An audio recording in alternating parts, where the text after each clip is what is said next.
Hello, मेरा नाम मुकेश कुमार तेली है। ये अपना 7वां सेशन स्टार्टअप हो रहा है।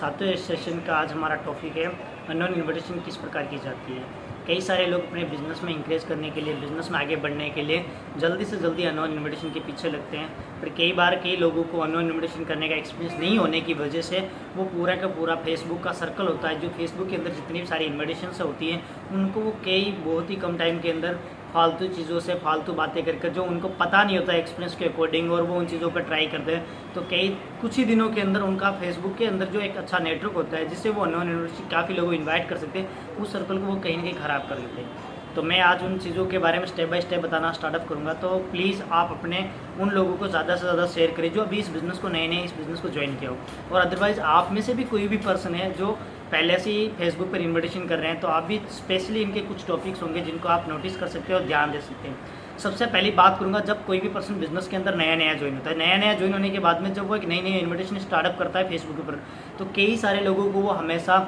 मैसेज करता रहता है, चाहे वो हाई हेलो XYZ कोई भी मैसेज करता है। बट कई बार बहुत सारे लोगों को एक भी रिप्लाई आना पसंद नहीं होता या उनको रिप्लाई मिल ही नहीं पाता है। बट वो बंदा ये सोचता है, यार अब मेरे को कैसे इन्विटेशन करनी चाहिए, जब लोग मुझे लोग रिप्लाई नहीं दे रहे तो मैं बात कैसे करूँगा, ऐसी कई चीज़ें होने लगती है। बट कई बार वो बंदा जो होता है अपने बिजनेस को इतनी जल्दबाजी में करने की कोशिश करता है कि वो समझ ही नहीं पाता कि रियल में इन्विटेशन की कैसे जाती है या इन्विटेशन के तौर तरीके होते कैसे। आज मैं उसी इन्विटेशन के बारे में बताने जा रहा हूँ। एक कोई भी नया पर्सन होता है जो अपने बिजनेस को आज ज्वाइन करता है, ज्वाइन करने के बाद सबसे पहली गलती तो वो ये कर लेता है कि इस बिज़नेस में ज्वाइन होती उसके साथ में जितने भी सीनियर्स होते हैं, जो उनके साथ के रैंक के पर्सन होते हैं जिनको इसने बिज़नेस में अभी भी ज्वाइन करवाया, वो क्या करता है इस बिज़नेस को ज्वाइन करते हैं वो फेसबुक पर उनसे अटैच होना स्टार्ट हो जाता है। क्योंकि हम कई बार लोगों से जब से जिन लोगों से हम मिलते हैं वो लोग क्या होते हैं, सभी एक सजेशन फ्रेंड में आने लग जाते हैं, और लोग समझते हैं कि कोई बात नहीं, ये भी अपने सीनियर, इनको मैं जानता हूँ, इनको मैं क्या करता है ऐड टू फ्रेंड कर देता हूँ, और जब मैं रिक्वेस्ट सेंड करता हूँ सीनियर कंफर्म करते हैं तो सीनियर के अंदर के जितने फ्रेंड लिस्ट होती है वो मेरे अंदर कनेक्ट होकर सो होना स्टार्ट हो जाती है। तो अगर आप इस बिज़नेस के अंदर नए ज्वाइन है तो सबसे बड़ी गलती ये आप कभी ना करें कि आप जितने लोगों को अपने बिजनेस के अंदर आपके ऑलरेडी ज्वाइनेड सीनियर्स है, प्लीज़ आप उनको फेसबुक पर ऐड फ्रेंड नहीं करें। इसलिए नहीं करें क्योंकि वो कई बार ऐसा हो जाता है कि वो भी सीनियर जब अपना नया बिजनेस को ज्वाइन किया था तब वो भी एक टाइम पर इन्विटेशन किया करते थे। जब वो इन्विटेशन करते थे तब उनके जितने भी फ्रेंड सर्कल है जो उनकी फेसबुक में सजेशन फ्रेंड में आते हैं, वो सारे लोगों से वो बात कर चुके होते हैं, और उन लोगों पर बात करके उनमें से जो लोग आने लायक होते हैं ना, वो ऑलरेडी वो सीनियर बुला चुका होता है। और हम भी क्या करते हैं, हम उनको ऐड फ्रेंड करने के बाद में उनके जितने भी सजेशन फ्रेंड आते हैं हम उन लोगों से कनेक्टिविटी कर लेते हैं, और जब हम उन लोगों से कनेक्टिविटी कर लेते हैं तब अपनी सारी इन्विटेशन के तौर तरीके क्या होते हैं उनमें चले जाते हैं जो लोगों से ऑलरेडी सीनियर्स बात कर चुके होते हैं, और हम उनसे दोबारा बात करते हैं। पर एटलीस्ट अगर उनमें से नहीं आने वाले लोग बच्चे होते हैं वही लोग बच जाते हैं, और उन लोगों से आप बार बार मातापूछी करते हो जिनसे वो लोग रिप्लाई देना या बात करना पसंद नहीं करते या आपको जवाब देना पसंद नहीं करते। अगर एटलीस्ट आपका अपना खुद का फेसबुक आईडी है और उसके अंदर चाहे वो इंस्टाग्राम हो, दोनों के अंदर सेम चीज़ें होती है। अगर आप स्टार्टअप के अंदर कभी भी किसी पर्सन का स्टार्टअप कर रहे हो तो प्लीज़ आप इस चीज़ का ध्यान रखें कि आप फेसबुक पर उन लोगों को कभी इन्वॉल्व ना करें जिन लोगों को आप ऑलरेडी जानते हैं।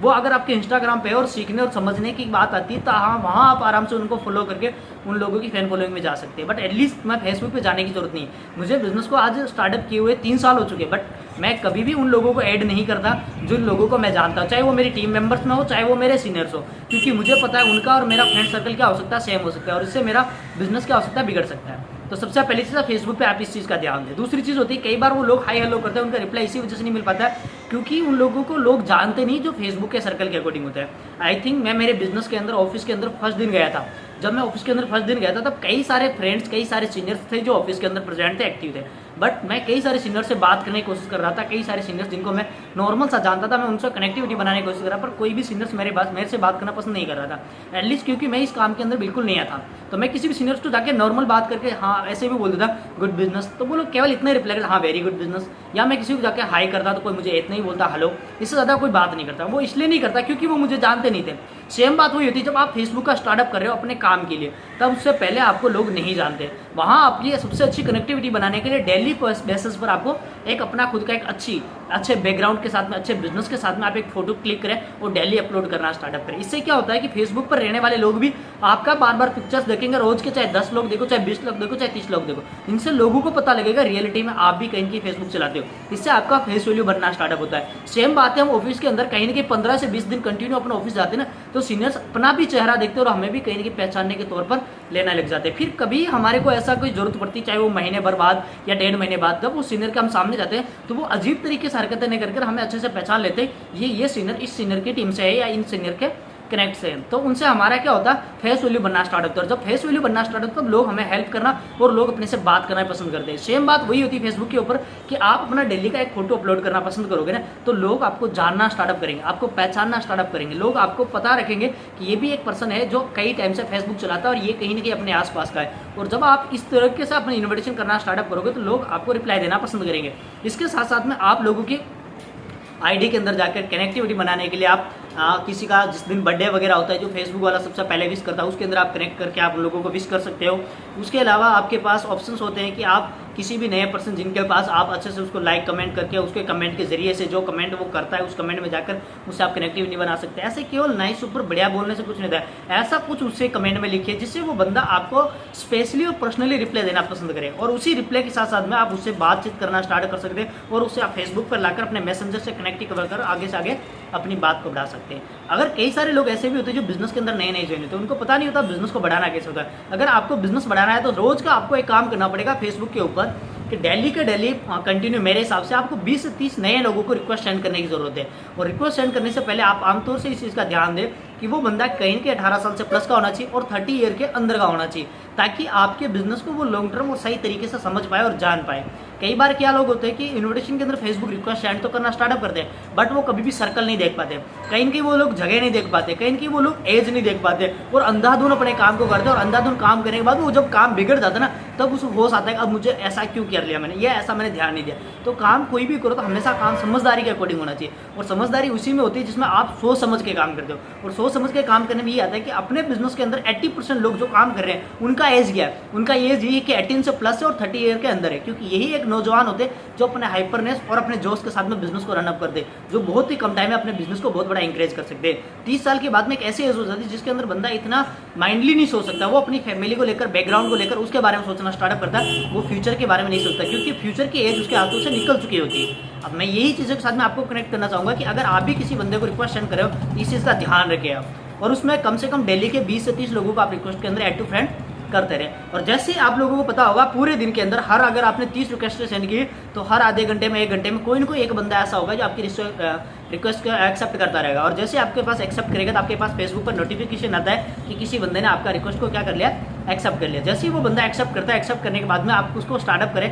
क्योंकि पता है वो ऑनलाइन भी आ चुका है। आप उससे हाई हेलो से नॉर्मल सी बात करें, कैसे हो स्टार्टअप। मेरे हिसाब से ज़्यादा लंबी इन्विटेशन करने की जरूरत नहीं है, आप नॉर्मल तरीके से भी इन्विटेशन कर सकते हो। नॉर्मल तरीका ये होता है कि मैं किसी बंदे से बात कर रहा हूँ, हाई, आगे वाला बंदा मुझे ऑब्वियसली रिप्लाई देता हेलो, अच्छा क्या कर रहे हो, कुछ नहीं, खाना खाया नहीं खाया, अच्छा आप कहाँ से हो, वो ऑब्वियसली जहाँ से भी बताता है उसके आसपास के एरिया को आप इंकरेज करने की कोशिश करें। जैसे उस बंदे को मैंने पूछा आप कहाँ से, उस बंदे ने बोला भीलवाड़ा, तो मैं उनको बताऊँ तो ऐसे बताऊँ जैसे मैं जालोर से हूँ तो मैं उसको ऐसे बताऊँ कि मैं आपसे 150 किलोमीटर दूर जालोर सिटी के अंदर रहता हूँ। और अच्छा उनको आप पूछते हो नॉर्मली क्या करते हो तो वो अपने काम वगैरह बारे में फ्री या जो भी स्टूडेंट वगैरह जो भी अपना होता है नॉर्मल सी बता। आप अपने ऑफिस वगैरह के बारे में नॉर्मल सी बात करते हो, मैं भी एक ऑफिसली वेबसाइट सर्विस का काम करता हूँ जिसके अंदर नॉर्मली 6 घंटे का काम वगैरह होता है। ऐसे चीज़ों को कनेक्ट करें। फिर उस बंदे से आप डायरेक्टली पूछ सकते हो यार मुझे एक पर्सन की ज़रूरत है जो ऑफिस में काम करने लायक हो, जिसमें एजुकेशन 10 से 12 हो और वो काम कर सके, काम करने की जिसको नीड हो, जिसको ज़रूरत है, ऐसा कोई पर्सन हो आपके फ्रेंड सर्कल के अंदर तो प्लीज़ आप मुझे एक बार इन्फॉर्म करें क्योंकि मुझे ऑफिस के अंदर ज़रूरत है, क्योंकि अभी मेरा काम बहुत ज़्यादा बढ़ चुका है और मैं अकेला रह के उस काम को नहीं कर पा रहा हूँ। ये एक जरिया होता है जिसके थ्रू मैं उसको क्या करता हूँ, कनेक्ट करता हूँ। अगर वो बंदा खुद भी फ्री होगा तो भी मुझे ऑब्वियसली बता देगा, कहीं की काम क्या है, काम के बारे में जानने लग जाएगा। और यह हो सकता है वो फ्री नहीं है तो वो अपने फ्रेंड्स के थ्रू बोलने की कोशिश करेगा, कोई बात नहीं जो भी होगा मैं उसे बताऊँगा। यह पहले दिन की प्रोसेस हो जाती है। फिर मैं उसे हर रोज़ कहीं के 1 दिन या 2 दिन के अंदर नॉर्मल उसे कनेक्ट बनाकर मैं एक अच्छा फ्रेंड बनाने की कोशिश करूँ धीरे धीरे, ताकि वो एक काम के जरिए मेरे से जुड़ना पसंद करे। फिर मैं उसे धीरे धीरे अपने बिजनेस को लेकर विस्तारित के रूप में टीएफ के साथ में, बॉन्डिंग के साथ में, हेल्पिंग के साथ में और रिस्पेक्ट के साथ में उस बंदे से कनेक्टिविटी बनाऊँ ताकि वो एक बिजनेस के प्रति जुड़ना पसंद करे। उसके बाद में बात आती है जब वो कोई नया बंदा होता है जो बिजनेस को इंकरेज करने की कोशिश करता है तो ये फेसबुक पर जब भी वो बात करता है वो कहीं ना कहीं अधिकतर टाइम मैसेंजर पर देना पसंद करता है। मेरे हिसाब से ज़्यादा मैसेंजर पर टाइम देने की जरूरत नहीं, उस बंदे से बाई कॉल के ऊपर लाने की बहुत ज़्यादा जरूरत है। जितना ज़्यादा आप कॉल पे बात करते हो तो बंदे का बिलीव बनता है। बिलीव केवल कॉल पर बात करने से ही बनता है, चाहे वो वीडियो कॉल हो गया चाहे वो ऑडियो कॉल हो गया। कॉल से बिलीव इसलिए बन जाता है क्योंकि जो बंदा वो बात करता है उसका कनेक्टिविटी केवल एक बंदे से होता है और वो इसी बंदे से ध्यान लगा के बात कर रहा होता है। बल्कि जब वो मैसेंजर या चैट करने की बात होती है ना तब वो बंदा उस चीज़ के साथ साथ में कई सारे काम कर रहा होता है जिसमें आपका काम उसके लिए ज़रूरी नहीं होता है और वो इन चीज़ों को इतना ज़्यादा समझ नहीं पाता और जान नहीं पाता है। बात बताने के तरीके अपने ऊपर डिपेंड करते हैं। आप बिजनेस के रिलेटेड कैसी क्या चीज़ें इन्फॉर्मेशन पास करते हो ये आपको ऑलरेडी पता होनी चाहिए, और उसके साथ में आप एक अच्छी कनेक्टिविटी बनाकर अपने बिजनेस को आप आगे बढ़ाने के तरीके ले सकते हो। ये एक छोटा सा टॉपिक था, इसका सेकंड भाग बहुत ही जल्दी मैं लाने वाला हूँ। अगर इस चीज़ों पर मुझे लगेगा कि आपको सीखने में मज़ा आए तो, अगर सीखने में मज़ा आएगा तो आप बिल्कुल प्लीज़ इसको वीडियो को लाइक ज़रूर करें। Okay, thank you.